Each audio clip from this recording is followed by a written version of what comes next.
সকাল সকালই গ্রামের মেয়েদের প্রধান কাজ হচ্ছে উঠানঘাট সব পরিষ্কার করা। কারণ উঠানঘাটটা যদি অপরিষ্কার থাকে বাড়ির সৌন্দর্যটাই ময়লা হয়ে যায়, সৌন্দর্যটাই দেখতে একদম অসুন্দর দেখা যায়। আর আমরা যেহেতু একদমই গ্রামের বাগানের এক সাইডে থাকি, তাই গাছের লতা পাতা প্লাস অন্যান্য যে ময়লা আবর্জনা এগুলো পড়ে উঠানের সৌন্দর্যটা অনেক খারাপ দেখা যায়।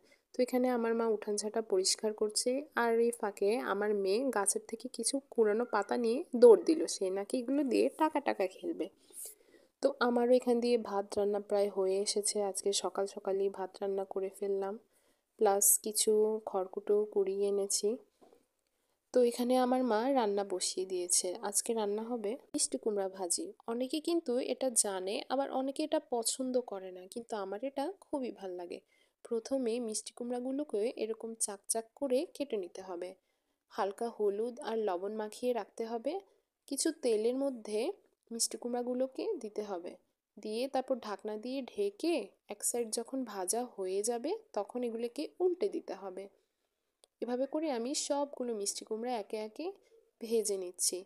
এটা কার কেমন লাগে জানি না, কিন্তু এটা যেদিন রান্না হয় সেদিন কিন্তু আমাদের বাসায় পুরো সব ভাত শেষ হয়ে যায়। মিষ্টি কুমড়োগুলো যে আমি কেটেছি এগুলোর পুরুত্ব কিন্তু 1 ইঞ্চি থেকে সামান্য একটু কম। দেখে মনে হবে যে কাঁচা থেকে যাবে, আসলে কিন্তু তা না। ঢেকে ভাজি করার ফলে এগুলো কিন্তু একদম নরম হয়ে যায়।